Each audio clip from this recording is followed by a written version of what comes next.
Good evening. I'm Jack Fink, political reporter here at CBS 11 in Dallas-Fort Worth. Welcome to our special Facebook Live on President Trump's first 100 days in office. Now, technically, his 100th day is on Saturday, but we are talking about him tonight, and we've got a great panel of guests who are here with us, and I really appreciate you coming out to Fort Worth and joining us. Michael Sorrell, president of Paul Quinn College in Dallas. Wade Emmert, former Dallas County Republican Party chair. Wayne Richard, who is a supporter and volunteer for the Donald Trump campaign. And Marjorie Asturias, who is a volunteer and supporter of the Hillary Clinton campaign. Thank you so much.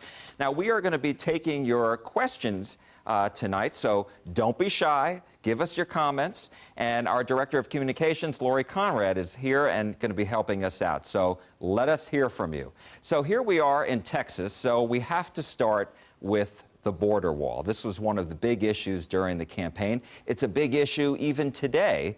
Texas Senator Ted Cruz proposed a bill that would take all of the money seized from El Chapo and all the drug lords and have that go towards the wall, to fund the wall, and also border security. It's, I think, $14 billion from El Chapo alone.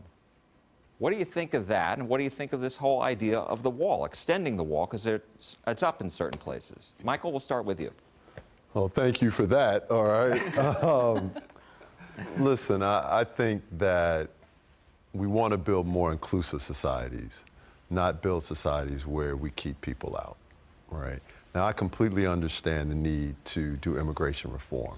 I'm a supporter of immigration reform. I'm just a supporter of immigration reform that really addresses issues in a thoughtful way, in a way that, you know, really allows us to be forward thinking. You know, building walls to solve a problem isn't realistic. I mean, it just isn't. So I would love to see us taking the money that we've seized from El Chapo and use it in places that really help benefit our society perhaps a little more, like use it to invest in education, use it to invest in addressing healthcare needs, use it to address infrastructure needs, because $14 billion could really do wonderful things to our, you know, our aging highway system and bridges. I mean, I just think there's so many ways that we could use that type of revenue other than constructing a wall that will only be marginally effective. Wade, you're smiling. Yeah, spoken like a president of a college. Invest in education, and I think investing in education is fine, but we have laws in this country. You know, President Trump ran on immigration reform and ran on building the wall. Your question is poignant because you know, he's asking for $1.2 billion in the budget, at least for a down payment to start building the wall that apparently Mexico is going to, at some point, fund, according to Donald Trump. How is that going to happen, by the way? Well, that's down the road, Michael. That's down the road. But, you know, and here we're facing a potential government shutdown. Look, I think we need a wall. I think the president is trying to fulfill a campaign promise. Ultimately, though, we have to enforce our laws, and I applaud President Trump for at least taking a step in the right direction. It's going to cost a lot more than $1.2 billion. Well, I think it's going to cost about $20 billion. Yeah, and whether we invest in education or health care or otherwise, we can't do those things until we get control of our borders. Wayne, well, let me get everybody in here, and then we'll keep talking about it. Well, first of all, the numbers came out today, and they're expecting the wall to cost approximately 0.035% of the total budget.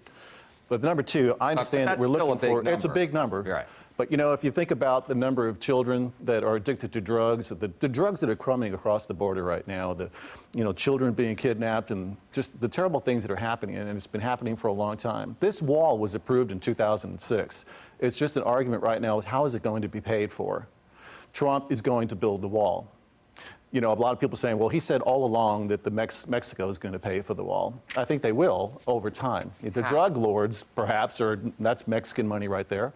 I think the most efficient and proposal that's been put out so far is taking a percentage of the money that's transferred to foreign nations. You know, we're taking a lot of money that the Mexicans come here, they make a lot of money, they send it back home to their family. And they're saying that they could take a percentage of the total dollars that are transferred to help cover the cost of that wall. Almost like a tax on taking that money from people here and sending it back to Mexico? Well, you call it a fee, you call it a tax, whatever you want to call it. I mean, that's a good way to start to pay for the wall itself. Marjorie, you're pondering over there. What's going through your mind? Well, I was thinking about the whole idea of taxing remittances that Hispanic Americans earn here to send to their families back home to support families that are struggling, to support their children, to support their communities, their societies.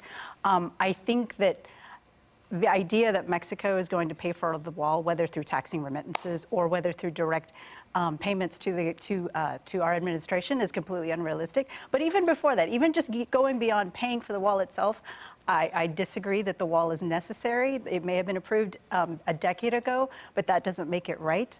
I believe that it is a symbol of division, and it's already been argued to death that it's ineffective. The majority of illegal immigration is not coming here, crossing the border. There is a huge population of illegal immigrants that have overstayed their visas. They're already in this country. That's right. A wall is not going to do anything to that. So I think that it's a great symbol, and it's a great argument. It's a great rhetorical device. But in terms of accomplishing immigration reform, stemming the tide of illegal immigration, I think it's completely ineffective. But let me ask this, because, you know, there's even debate among Republicans right now. Does there need to be a wall, you know, all throughout Texas? I mean, we were showing video of the Big Bend area before, and there's a lot of people, I don't think the governor even wants a wall being built there in those parts. I mean, does everybody, you think, agree with that? Or do you think that, you know, this idea of a wall is something that's going to go from California all the way to Texas? I don't think it's realistic to think it's going to be a brick and mortar wall all the way across the border. I mean, I think there will be areas that will incorporate technology. I mean, everyone sees what the drone technology is doing. The police departments are utilizing drone technology for crowd control here in the United States. So there's ways for us to do that. We don't have to have a brick and mortar wall throughout the entire border of the United States and Mexico. Yeah, that's an implementation detail. I mean, I've toured the border, especially around El Paso, and on the Texas side, you know, it's a 30-foot high fence. On the Mexico side, it's about an 8-foot high fence because of the different levels of, where the earth comes to. So I think we need an effective wall, whether that's brick and mortar in some places and electronic monitoring in others. I think that's an implementation detail. Michael, let's. I think what we need is an effective immigration policy, right? I mean, But what does that exactly mean? Well, the wall. So here's the thing, though. The wall, I get the symbolism of it, right? But I become very concerned look, I am a licensed attorney, right? I understand the need to enforce rules and laws. However, we cannot ignore that there comes a point in time where, for public policy concerns, we've outgrown certain laws on the books, all right? That if we don't make those changes, if we don't address them, that more harm is done than good. Because I would remind everyone that there was a point in time in this country that slavery was the law of the land, right? If not for thoughtful reform, that would have been the case. That we also had separate but equal was actually the law of the land. These are all things that society, one could argue they were never appropriate, right? But we got to a place where we understood that the changes needed to be made.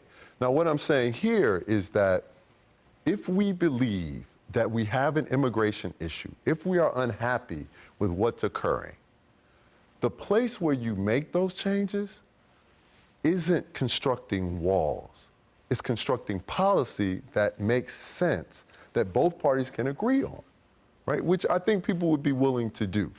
The devil's always in the details, but we're gonna have to find a way at some point to lead in the middle and not at the extremes. Let me take some comments, Lori, right? Because we got a lot of people chiming in. Comments and some questions. Jeff Feltman wants to know, wouldn't the money be better used for social services like veteran care and taking care of the homeless? Well, that was your point. There are other purposes for that money, and it doesn't necessarily have to be social services, right? I want to be clear. I think there's a way to use the money to invest in our country that produces more significant returns than a wall that won't be effective. And so how much of our general revenue should be spent protecting our border, should be spent on our military? I mean, we could spend as much money as we want on social services. I don't think we gut The rest of the point, programs well, I mean, so whether we got immigration reform or we got something else, I mean, that's a judgment call. I personally think unless we secure our border and have a strong military, you know, all these other social services. Do we not already have a strong military? I think our military has declined in recent years, Michael. I really do. That's not answering the question, right? Do you believe that we have a strong military, or do you think America has a weak military? Define strong for me. I mean, you introduced the concept of strong. I think our military is weaker now than it has been because of budget cuts. So you think we have a weak military? Listen to what I'm saying. I think I'm asking you. We have a stronger military than Mexico or than Canada. Yeah, we do. I thought we were talking about the border wall and immigration. We're starting to move towards military spending, though. The point is, the money. Look, we're putting money where we think we're making a value judgment. Republicans feel like we should secure the border. And I think that's what Donald Trump is doing. That's not just a Republican issue, right? That's not a Republican issue. Democrats believe that there should be strong defense and strong borders as well, right? Where the difference comes in is how we actually accomplish that. Democrats don't believe we have a weak military, as you just said, right? We think that there are ways in which that we can allocate our resources to achieve our objectives without gutting programs which do more good than harm. Let me see if, because there is an issue I want to get back to, but I want to still see if we can get some more comments from people chiming in. You know, there are a lot of questions from people about the timing, of the realistic timing of when bids would be taken, when plans would be made, when construction would actually start on the wall. Right. Do we have any idea? I think at this point, the president is still trying to figure that out. You know, the one interesting thing in all this discussion that really happened this week was because at the end of the week, the government's going to run out of money. And so the president backed off his insistence that this $1.4 billion down payment into the wall was going to, it must, you know, be part of this funding level. He backed off and said we can wait until September or, you know, later to talk about it in the budget. Did you agree with that, Wayne, that the president backed off? He's been in the White House long enough to know that it's all about negotiation. And he does not want to shut down the government at this point, not this soon in his administration. So, yeah, he's willing to wait a little bit. It's all negotiation. But it doesn't mean he's not going to go forward with the wall. I mean, a lot of the media pundits right now are trying to report that, well, he's backing away from his pledge to do the wall. He's a flip-flop. Yeah. It's not. I mean, he came out and said he's today, insisted. Right. I'm going with the wall. Right. The wall will be built. Right. You know, and I have to go back to one point. You know, you mentioned that we want to be inclusive, and you're an attorney, and you follow the law, and we need to make sure that we're protecting our country. But no one from the Democratic side has a solution as to how we're going to do that. Now, granted, the inflow of illegals coming in, crossing the border since Trump was elected has already dropped 60%. Well, which is great. It's near a 5-year low. Okay. And I was going to get to that in our next segment, but let me ask you this, because this point came up before, and that was all of the people who are here in the United States who've overstayed their welcome, right? And yet, we've known this issue has been out there for years. It's never been solved, ever. And if that's part of immigration reform, I think when members of Congress hear this, they get concerned that it's going to be a 2,000-page document that no one reads. And so I think that's why there's a lot of concern that it didn't pass before. Isn't that a legitimate concern? Why not pass these things, you know, piecemeal? You know, let's talk about overstays and get a system in place. I mean, this has been an issue, quite frankly, since September 11th. I remember doing stories on this after the attacks, that this was a big problem, and apparently it hasn't cleared up yet. It is a problem, and it's going to continue to be a problem until we have a mechanism in place to find folks who have overstayed their visas and make their, you know, impose some consequences. I think that's one of the reasons why you have Republicans in Texas and Republicans nationally looking towards sanctuary cities, trying to keep sanctuary cities, keep cities from giving sanctuary to undocumented workers whom they come in contact with, who may be overstaying their visas, who may be here illegally. If we don't have a mechanism in place to find and impose some consequences, this problem is never going to be solved. Do we have some more comments or questions? I think one of the themes I'm seeing is people suggesting how that money might be better used. And for instance, Sylvia Bravo says that money could be used for free college. Sherry Earl Canto suggests, why not just use that money to hire more Border Patrol agents rather than spending the money on the physical wall? So, right, and because I think the president wants to add an extra 5,000 Border Patrol agents and then I think another 5,000 ICE agents. We brought up the topic of the apprehensions way down, really since the president took office. I think it's near a 5-year low. You brought it up. And so I'm wondering, is it not fair to say, or at least to ask, is this working? Is this tougher enforcement on laws that were already on the books? Is it having an effect? Is it working already? I think it depends on what you mean by is it working?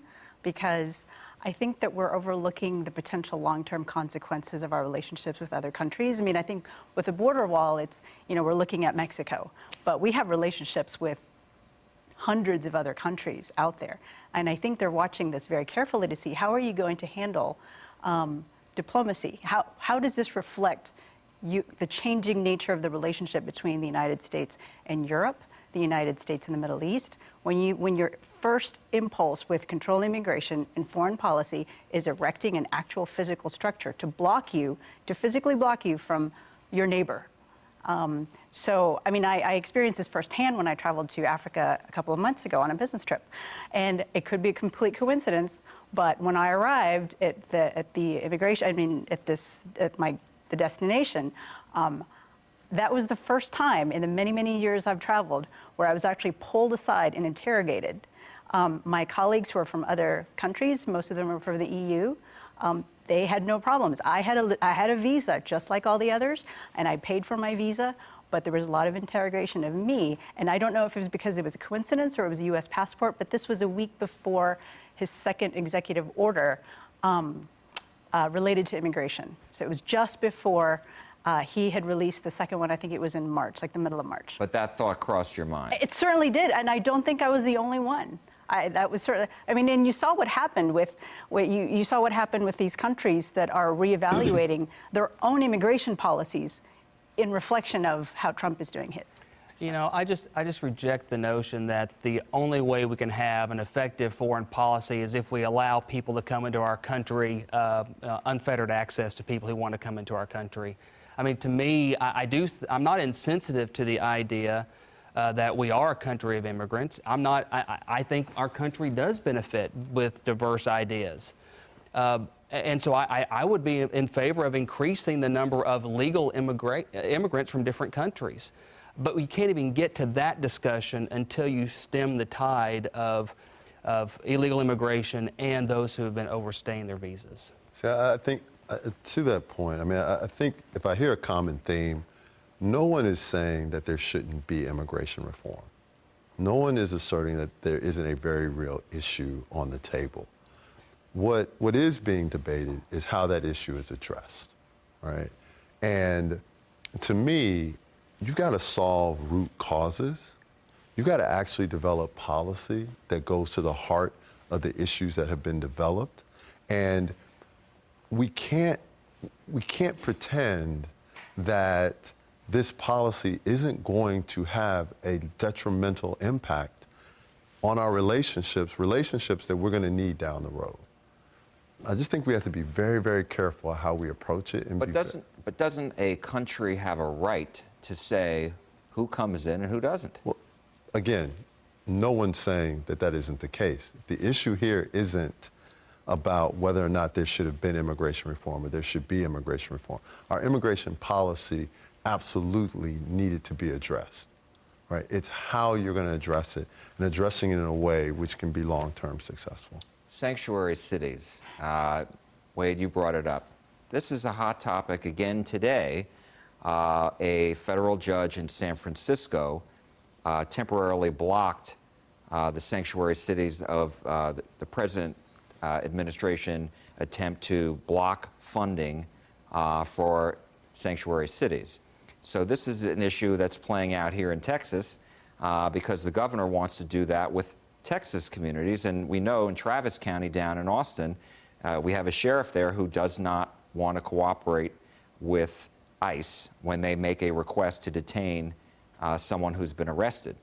And so we have a state representative who is fasting now in protest. right, Victoria Neave, right, of Dallas, and I think she ends that tomorrow because this is going to be debated in the Texas House tomorrow, the full Texas House, to pass the Senate. So I'm wondering, what does everybody think of this issue? I mean, this is federal law. I mean, I've seen it. This is part of the law. The president included it in his executive order. Federal law trumps everything else. No pun intended. No pun intended, right. But you know what the point is. That's been the argument when local communities, we've seen that here years ago, when local communities tried to make a dent in and tried to enforce illegal immigration. And federal judges said, no, it's only the federal law that can do that. So why does that not apply in this case now? Who wants to take that question? Well, it does. The issue that I think we ran into originally, or they ran into originally, was the funding was already approved for California. So the executive order will not have any impact until future funds are allocated to California. And I think a lot of the times, too, they're talking about certain grants. I mean, they're not talking about entire funding, obviously, but I think for certain grant monies is what is it. That's the issue in Austin, Travis County, yeah, it's the grant money. Right, the state issue anyway, Right. with the governor, right. But federally, I think we're also talking about grants, too. Is anybody chiming in on sanctuary They cities? are. Linda Hannah McFarland says, I've been to Texas. Why do the illegals keep getting jobs from Americans for cheap labor and no taxes being paid? Legal Americans need jobs. Do you see this? Well, I know we've certainly all, I mean, I've done stories, my colleagues have done stories where we've talked to home builders and, you know, this is naturally, it comes up, who's building your house? And, but the people who are here illegally, who I've interviewed, they've all told me they pay their taxes. They want to be here, they want to contribute. Their issue now, of course, is the fear that they feel. And we can get to that in a minute. But to her point, I mean, is that a fair question? Do you feel that these people who are here illegally are taking away jobs from Americans? And they're definitely driving wages down because they're willing to work for less money because they are concerned the fact that they're illegal. So it drives wages down, makes it difficult for normal citizens to, a U.S. citizen to take the job because illegals will take the job for less money. They shouldn't have the job in the first place. There are people that want to work right now, but they can't get a decent job at a fair wage right now because the illegals are driving wage prices down. I think that's too broad of a statement, right? I think that there are many jobs that undocumented citizens take that perhaps other people wouldn't be interested in taking. You know, I totally disagree with that. I totally disagree with that. I mean, I've heard the stories that they won't do roofs, they don't want to do landscaping, they don't want to dig ditches. That's not true. I do not buy that. I think they'll do those jobs if they get I don't think fair, you can make a blanket fair statement wage that everybody believes for that. fair work. I don't believe that we right, cannot find Americans to do that. Are you advocating I'll for be in the unions wall then? right now. No, I mean, Yeah, that's not. I will say this. We do tend to see more of undocumented workers, illegal immigrants, in the hospitality industries or construction industries than other industries, and there may be a reason for that. In terms of taking away taxes, a lot of times these undocumented workers are paying taxes under a false Social Security number, and they really have no hope of ever getting anything back in terms of Social Security benefits, so they're paying into a system. So I don't know that they're a tax drain from that perspective, but they are a drain in the sense that they are taking health services that Americans are paying for. All that being said, I think we need immigration reform, like Michael said. It's just a question of how it should be done in a way that both gives a nod to our heritage and appreciates diversity, while at the same time respects our sovereignty. And if you look at the conditions that undocumented workers work under, yes, they are underpaid. They are taking these jobs and are being exploited because their employers know that they are too afraid to complain about their working conditions. So they're willing to take whatever they're given so that they can stay in this country, so that they could contribute to society. They do pay their taxes on very low wages. And then in the long term, I was at the State Senate Committee hearing in February when SB 4 was introduced, and they opened up the floor for public testimony. Over 600 people testified. You had a lot of people who were either children of undocumented immigrants or some who are undocumented themselves. Undocumented immigrants are not coming here so they could take our jobs for forever. They come here to give themselves and their children in particular a better life. Their children are the ones who are going to grow up and become, they're not going to want to, a lot of them are not going to want to work in construction or low-wage hospitality. They want to contribute to society, they want to go to college, they want to be engineers, they want to be software workers, they want to be teachers and nurses and doctors. Why would we want to take that away from them? Well, we're talking about dreamers. Yeah. And President Trump has said he's not interested, he's not going after dreamers. You're looking at me like you don't buy it. Didn't we just deport a dreamer? But I thought there was a circumstance with That with really wasn't, because he had gone back to Mexico and then came back. I mean, he wasn't the typical dreamer.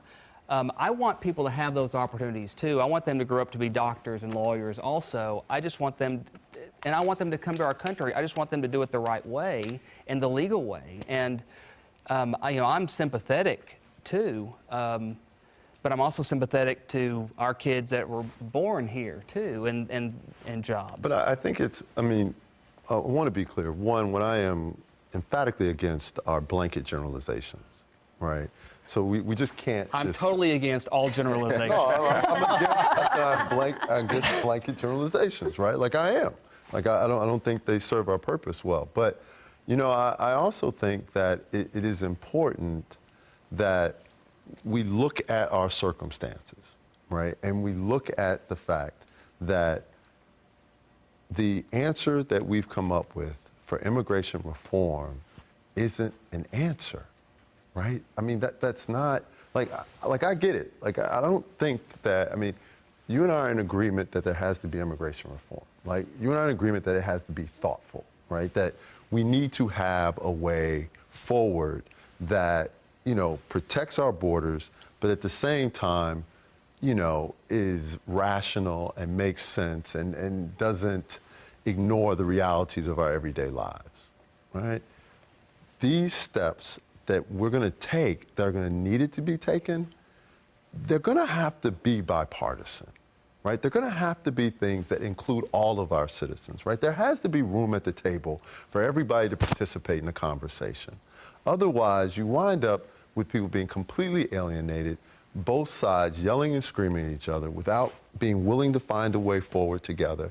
And that's not going to work long term. Well, there was not bipartisan. There was not bipartisan, coming together under President Obama. I mean, most of these immigration policies were signed executive orders. Hold on, let me finish. They were signed executive orders directing the Department of Justice not to enforce certain laws. I mean, there was no bipartisanship, when under President Obama. How did they arrive at that point, though? Was it because the Republican I'm sure Congress? It was Republicans' fault. No, I'm not saying it was Republicans' fault. But you can't deny the Republican Congress refused to deal with the president.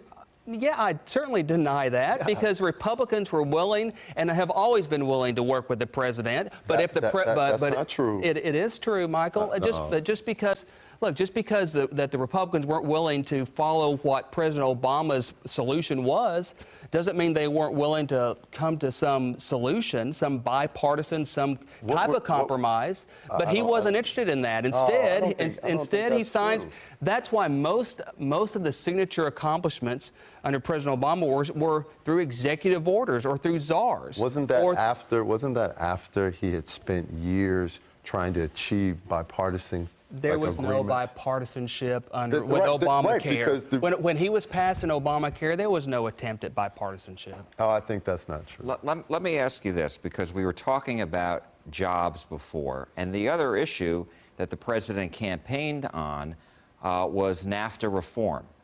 And here we are in North Texas, and I was reading an estimated 400,000 jobs here in the North Texas, in the DFW area, are tied to NAFTA. So how big of a concern is it when we hear that the president wants to redo NAFTA? A lot of the businesses that have set up were set up to take advantage of NAFTA. I mean, isn't free trade a good thing? I pose that question to our panel. Free trade's wonderful. Fair trade is even more important. Today, what's happening with Canada and the soft lumber, you've heard about that, it's because it's not fair trade. The Canadian government is subsidizing the forestry work, and then they're dumping their wood here in the United States, making it impossible for us to be able to compete. That's not fair. So when Trump says, I want to renegotiate NAFTA, he wants to make sure that we're in a position to where we're receiving just as much as we're giving. You know, people said, well, are we going to get into a trade war with Canada over this? Absolutely not. The deficit between the two is millions of dollars. Canada's not going to, they might do something because they're not happy about the particular statement from Trump, but they get so much more from America than we get from them. Trump just wants to make sure that we level that playing field and both countries are benefiting as much as each other. That's the key component. And what about, you know, the concerns, though, you know, here about, you know, Mexico and if there are going to be tariffs placed on goods coming into the United States? Because some of these products that are made, you know, there may be a part in Mexico that comes into the United States. You know, you have those kinds of things that the automakers, you know, have figured out in their supply chains. This part's coming from here, this part's coming from here. And so I'm wondering if that is the case, are we going to be paying more for certain products? And it seems, though, that the president has backed off a little bit from when he was campaigning. Maybe, you know, some of Texas's leaders have talked to the president about this. I don't know. But I do think it is a concern, especially when Texas is the #1 exporting state in the United States. Mexico is certainly a big trading partner with us. And our economy is chugging along very well, thank you very much. The reports that I've heard is that businesses in Texas and state leaders in Texas are not a big fan of NAFTA reform because it would be detrimental to our state. So. And I tend, you know, I tend to be more of a free trade type of Republican. Fair trade, yes, and I don't think just because we have NAFTA that means we can never revisit some of the issues. But by and large, I'm a fan of free trade. I think it's the great equalizer. I think to the extent we want Mexico to develop so its citizens don't have to come to this country to find better jobs, I think that we have to have trade. I think it benefits both countries. I think as our economy transitions from a product-based manufacturing economy to a knowledge-based economy, this is a natural evolution that, you know, we will import more products from other countries. And I'm opposed to protectionistic type of tariffs and taxes or fees or, you know, any type of philosophy that would say make it harder for us to import products. Michael, you want to add to that? No, I think it, you know, look, you've got to have trade policy that is fair and that is open. The days of believing that you can just close these things down and you can make it in, you know, towns, but like that's not going to happen. Right? We're not even set up. I mean, the talent isn't even there to achieve that right now, right? So the trade policies were always going to have to be continuously revisited. I mean, I think the question again comes down to, as much of these things, how do you do that in a way that acknowledges the reality of today, that doesn't wind up having these consequences that we're not prepared to deal with? Tax cuts. The president wants to lower the tax on corporations, which is some of the highest in the world, from 35 to 15%, but that may be negotiated up. And then also the individual rates, the taxes that we all pay as citizens. I think the top rate is almost 40%. I think he wants to lower that to 25%. Do you think this is actually going to get passed? We saw what happened with Obamacare, and that's a very complex issue. This is even more complex unless you believe the president is just going to try to simplify it and get something passed and get something through. Who wants to start with that? I will. I'm a small business owner, so from the corporate perspective, in lowering our taxes is key for me to be able to be competitive in a global economy. It's very, very important. It's difficult when you're the highest taxed corporation in the world. I mean, it just doesn't work. Number two, for the personal component, you got to remember, he also wants to have your tax deals done on a little postcard. I mean, I think about how frustrated some people are trying to work out their taxes, and there are some people that cannot afford to go to HR Block to get their taxes done. I mean, it's just ridiculous how the tax code has grown that you can call up an IRS office 3 days in a row and get different answers every time. Now, do I think the tax code will be changed? Yes. If we could get it down to 15% for corporate tax, I think you'd see this economy balloon overnight. And they talk about, well, how are we going to pay for infrastructure? How are we going to do all these various projects? The revenue that will be generated as a result of lowering the taxes, taking it away from the government and letting us keep it. Let me have it as a corporation. Let me buy more tools to manufacture products, which I think is key for this country to be successful. We have to be a manufacturing-based country as well. So yes, I think that the tax bill will be passed. Absolutely. Didn't we try this already?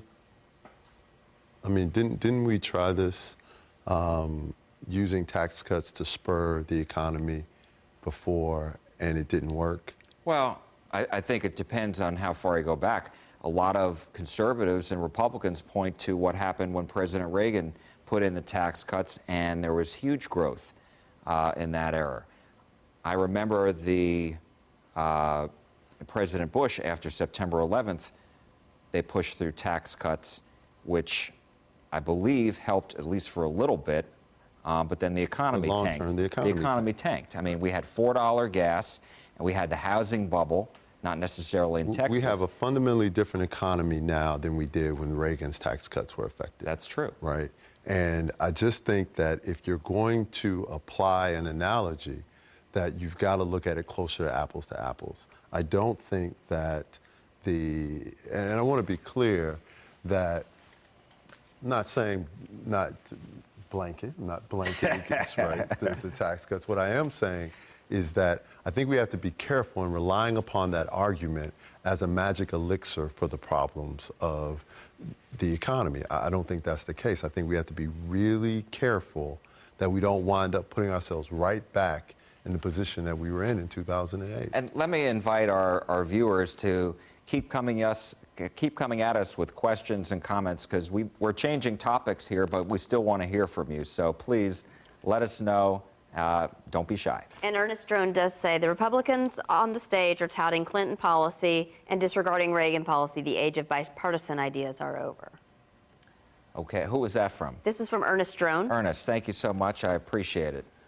Yeah, I mean, I don't know that we have a different economy, but we still have an economy that's driven by small businesses. And I think it's refreshing to have a president who's trying to take off some burdens rather than impose more burdens. You know, whether it's Obamacare and the business mandate or the individual mandate, whether it's whether we're reforming health care, whether we're reducing taxes, whether we're follow through with President Trump's pledge or goal of reducing regulations by 2 for every 1 new one. I think it's refreshing to finally say, hey, government, let's get off the backs of small business and allow small businesses to do what they do best, and that is drive our economy and be the largest creator of jobs for our citizens. When I hear and read about tax reform, or at least tax cuts, there always seem to be 2 arguments. A, how are you going to pay for it, right? And then people say it's people's money. You have it reversed. But if we say, okay, that's an investment, or however you want to phrase it, it's still money taken out of the Treasury, okay? But then the other argument is, it's, as Wayne was saying, you grow your way out of it. So you bring more money actually in because people are starting to maybe take it out of the bank and invest it, and you try to grow your way out of it, as happened during the Reagan years. Whether that's still going to be the case, I don't know. But those are the 2 arguments that I always read about. And I do remember doing a story here at the Dallas Federal Reserve Bank several years ago where, I mean, there were billions and billions of dollars just parked in the bank because corporations were so unsure about tax policy they didn't want to invest it at all. And so it just sat in the bank. People weren't being hired. You know, there was no expansion. They weren't buying equipment. And that struck me as being very interesting. And so I wonder what will happen now, if there will be an effect on that. I was going to ask just a question I wanted to pose to folks. I think the argument that tax cuts benefit small businesses and will create job growth, I think there is an intellectual appeal there, but I think it misses out on a point of the reality of today, which is, what are you going to do with what happens through technology, right? So many jobs that would have been created are gone permanently because they're being replaced by technological advances. So it's not so simplistic to believe that if we cut the taxes, we deregulate lots of things, that all of a sudden these jobs reappear. What I'm concerned about is we do these things, we fail to make the adjustment for what the technology improvements have done and what they mean. We wind up in a situation where the job growth doesn't take place. We've lost billions of dollars of revenue, and we are in a spiral that, frankly, we won't be sure how to get out. I mean, we're And there talking are- about, go ahead. No, I was gonna say, there are articles that have come out. I mean, I work in technology, and there are articles that have come out that you cut taxes, you have enough money for a company to invest, but they're not actually reinvesting in more labor. Right. Because in the meantime, automation has caught up with So they're industry. investing in new technologies that are made by Americans, or made, you know, I mean, whether it's we're paying workers, where we're paying those who build the tools that we use. I mean, it's still, I reject the notion that you're going to equip our workforce better by taxing them more. No, we're not arguing about like, it wasn't the taxes, right? We're talking about regulation at this point, right? Like saying that Well, if you what would you deregulate. regulate? I mean, what regulation would you use to try to, I guess, well, we're talking about retraining programs, right? We're talking about if people are put out of work because of technology, then don't we talk about how we retrain them to get them technologically in a Listen, place? I am completely You're all on the about record. it. Yeah, I'm Yeah. all about let that, it right? go. We are the first urban work college in the country, right? Because we're addressing the fact that the higher education system as it currently exists doesn't really address the needs of the students that are coming to school, right? That you've got to give people an opportunity to be intellectually developed, but also to have a skill, right? To have work experience that benefits them so they can adapt to whatever happens. The issue is there aren't a lot of Paul Quinns out there, right? Like there aren't a lot of schools that are addressing those issues in a very real way. And that's my concern. So while we're on this path, we wind up having lots of people put out of work who can't build the machines because they weren't trained to build the machines in the first place. So we've got to be really careful how we approach this, because you have to retrain people. You have to prepare them. And Trump talks about that. I mean, he talks about trade, how it was honorable when he spoke at Snap-on Tools. He discussed how important it was to have trades. He said, when I was a kid, people went to trade school and they made a good living for their family. That was the middle class. You know, not everyone has to go to college. He believes that. Wait. So I'm really leery of billionaires who talk about people can do trades and not go to college, right? It's always the people who went to colleges, went to great colleges. He was just talk saying, about everyone doesn't have to how go to important college. it was for people to have a trade. No, I'm he saying, agrees with that. And yet you say because he's a billionaire, he can't say that? No, that's not what I said, right? I very clearly stated that it's about cultivating both aspects of it, cultivating your intellectual ability and cultivating the ability to do a job as well, right? You need them both because you don't know what's going to happen in the future. You have to be able to do both. That's my point. I'm saying that there is a version of college for everyone out there, and that they will need that because the way that society is evolving is at such a pace that if you train someone to do a job today, that job won't be there 5, 10 years from now. Well, what I would submit to you is I don't think it's necessary for every student to go to a 4-year college. Number one, I think if we improved our high school and junior high school education, they could be a lot more literate, is what I think where you're looking towards, and they could go out and do 2 years for a trade. I don't think everyone needs to go to a 4-year college. I will say that that's addressing the generation that's going into college over the next 10 to 15 years. It doesn't address the people who are losing their jobs right now, because again, I'm in technology, and the kind of jobs that we have open, we're always hiring in our software company. The kind of jobs that we're hiring for right now is not going to be filled by, I hate to say it, by someone who just got laid off at Snap-on Tools or at a trade industry, at a manufacturing industry. And programming and software engineering is not for everyone. It's not for me. So I think the whole idea of training for the future is a great idea. But at the same time, how are you going to actually implement it to help the people who need the jobs now? Well, from my perspective, and I just have to touch this because I own a technology company as well. Okay. And, 10 years ago is when everybody started to offshore. Everybody was sending all their programming to India. And they were doing it for $2 a day.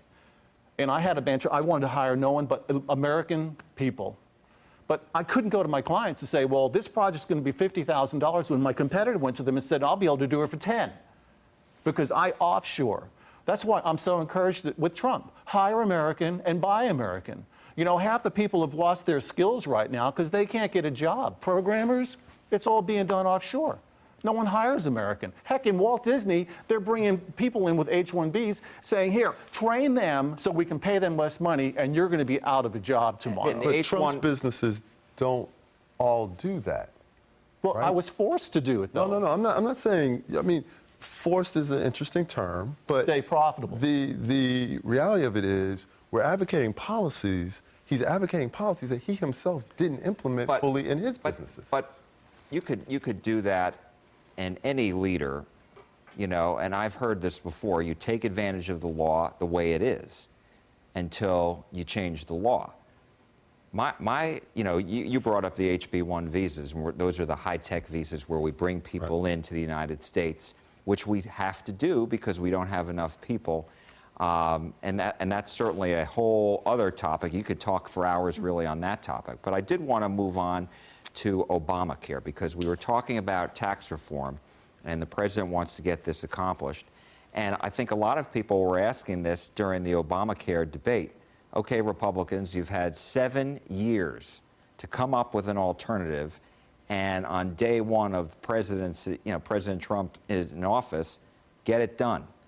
Why hasn't this been done? I mean, why can't Republicans who are in control of the House, in control of the Senate, and they have the White House, why can't they get this done? Because it turns out that healthcare is really hard. It's really difficult.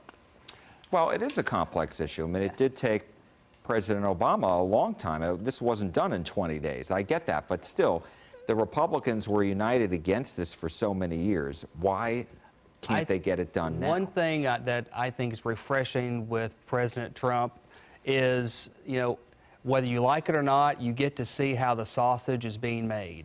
And this is the type of dialogue about health care reform that I wish we had more of, more constructive discussion, 8 years ago.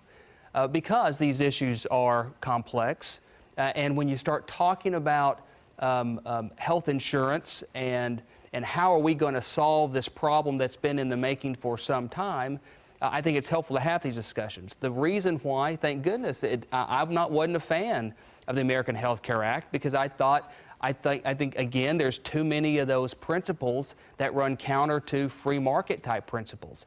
I do think, however, that there are some good things in Obamacare in terms of pre-existing conditions and those types of things. I don't think we had to reform the entire health care system for that, like Obamacare did, but it's a difficult process, and I'm glad we were having this debate, and I'm glad the American Health Care Act didn't pass. I'm glad the Freedom Caucus, stood up and said, hey, let's go back to the drawing board on this, and the fact that it's taken 6 months or 8 months rather than 2 weeks, that's okay by me. I think it's also much harder to take something away that people already have. Now that they have it, they don't want to let go of it. But they don't have it because premiums are going up. Yeah. It's crumbling. These exchanges. Exchanges are falling apart. I mean, if 2016 has taught us anything, it's that it's really hard to believe in polls. But polling data after polling data after polling data say the majority of Americans do not want Congress to Take away health. repeal Obamacare. They want to change it. They want to improve it, possibly, but not take it away from them. Because that means taking away from tens of millions of Americans. Yeah, and no, I was just going to say, it's interesting. as a college president, like I run a business, right? And so, you know, it's always interesting to me to think about the arguments from the standpoint of a small business owner, right? And I guess we're not really a small business, but before I became a college president, I ran my own company. And so we had to pay the premiums, right? And you balance this very real walk between the additional cost and watching the benefits that it provides for your staff.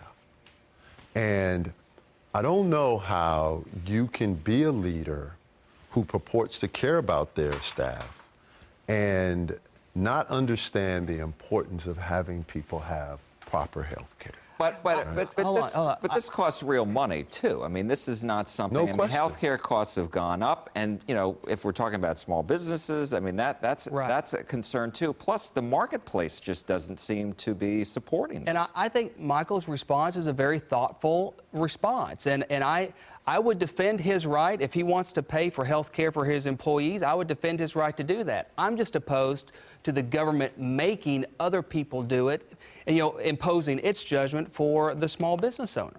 Do we have any comments? People chiming in? We do. It's That's very. a shocker.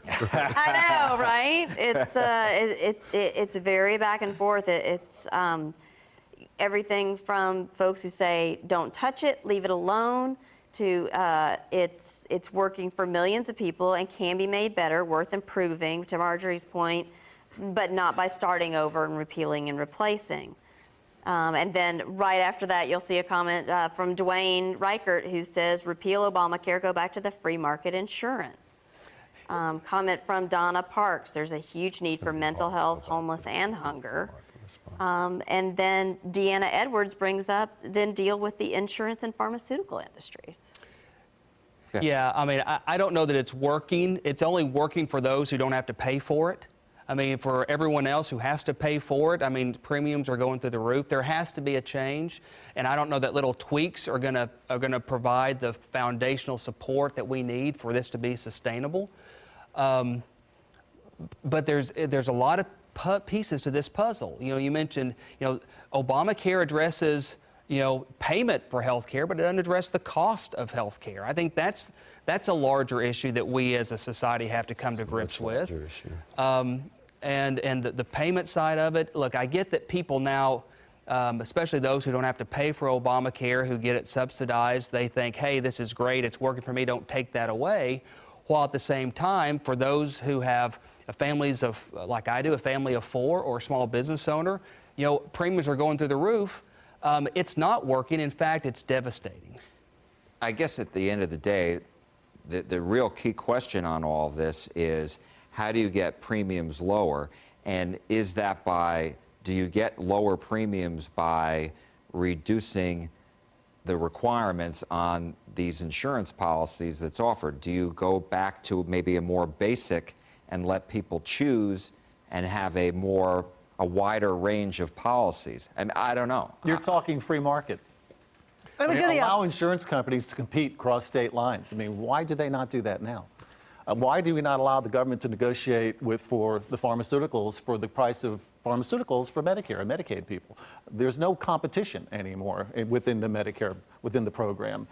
Bring free market principles to it, and the premiums will drop and services will improve. Before we go, and I can't believe we've already gone through almost an hour, because our conversation's been really great, and I appreciate all the comments that we've had. But I really want to talk about, you know, I remember when President Obama first came into office and there was Republican Tea Party opposition. Now the left seems to be very organized in its opposition to President Trump. Wayne, you've been a member of the Tea Party, and I'm wondering, are you seeing similarities to when you started with the Tea Party with what the left is doing now? Because a lot of people have joined these groups called Indivisible. And I'm wondering, are we seeing this on the left now, this grassroots Democratic push that we saw on the Republican Tea Party side years ago? Yes, and it's healthy. It's the way democracy is supposed to work. You know, we were the outsiders, we were the Tea Party people. We have our voice. I mean, the people that voted for Donald Trump were the original Tea Party individuals. So we finally got our voice. We were silent majority, heard about it all the time. Even Trump even talked about the silent individual, silent man. So now we have our voice. So it's natural, it's healthy for the left, or the opponents, to say we've got to get together and compete just as we did. So it's Tea Party. The one component that I think is important, you never saw any kind of violence at a Tea Party event. I'm concerned about what's happening at Berkeley right now. We're seeing the left is so far to the left, I'm afraid that their voice is going to drown out the people that have natural common sense as to what they want to accomplish for the Democratic Party. That they don't shift so far to the left that we have anarchy in this country. I will say that I think there's Berkeley and then there's the left. I would dissociate those two from each other. But what I'm saying So you is think you hear- Berkeley is just I think it's way just an out. entirely different But you universe hear altogether. about them all the time. I mean, you don't hear about the normal people. I mean, I've heard of Indivisible, but I'll bet most of our audience has never heard of them. But I'll bet most of the audience knows what's happening in Berkeley, and they're applying what's happening in Berkeley. That's what the Democrats, the left, I want to think you'd accomplish. be surprised how many people are fully aware of what's going on with Indivisible. Maybe from the Democratic side, perhaps. I don't know. And I think just as Democrats underestimated the Tea Party, I think the Republicans underestimate the opposition that has grown against them. I think that it is critically important. I think people should have their voice. I think that what we are experiencing right now is that people who were disenfranchised, who were disengaged, are fighting back. Now, the root cause of that engagement is people who feel as if they didn't have an opportunity to compete for their economic piece of the pie, and they're blaming everyone else, right? I think you start by looking in the mirror, right? But I think it's really important to understand that unless both sides find a way to talk to each other and work together, that we don't wind up in a good place. Wade, I'm going to let you have the last word on this. And my question is to Michael's point here, and that is, are Republicans paying attention to what's going on to Democrats in this grassroots movement that seems to be building? I think Republicans and Democrats should pay attention. The Tea Party wasn't just about fighting back against the Democrats. The Tea Party was also about fighting back against the Republican Party. That's exactly right. And the Democrats should also be concerned. I mean, look at the primary between Bernie Sanders and Hillary Clinton. Certainly there's a rift there as well in that party. I think it's a wake-up call to both established parties that we better start listening to our constituents and come to the table with meaningful, principled solutions. We can disagree, Michael and I can disagree and have a great debate about it, but at the end of the day, this is democracy, and I applaud the Tea Party, I applaud Indivisible, anybody willing to step up and say, I want to be heard, I want to be involved because I care about this country. We may disagree as to how to achieve our goals, but I'm not going to be, I'm not going to stand on the sideline while someone else leads our country. I want to be a part of the solution. Wade Emmert, Wayne Richard, Marjorie Asturias, Michael Sorrell, Lori Conrad, thank you so much. We had an amazing, really, and thank all of you out there, really, for helping us with our discussion tonight. This was really fascinating for me to just listen to all of our opinions. So from all of us here at CBS 11, I'm Jack Fink. I've got to get my story ready for CBS 11 News at 10. Thank you so much for joining us. Have a great night. Thank you.